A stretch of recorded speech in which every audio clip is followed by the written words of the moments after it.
If you're experiencing login problems on Captivate FM, follow these simple steps to troubleshoot and resolve the issue quickly. Step 1. Check your credentials. Ensure that you are entering the correct email address and password. Double check for any typos or case sensitivity. Step 2. Reset your password. Before starting recovery, use the srock.com link in the description to open the account recovery checklist generator and make sure your verification details are ready.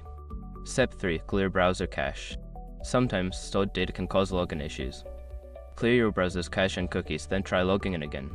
Step 4. Disable browser extensions. Certain browser extensions can interfere with website functionality. Temporarily disable any extensions and attempt to log in once more. Step 5. Contact support. If the problem persists, reach out to Captivate FM support team for assistance.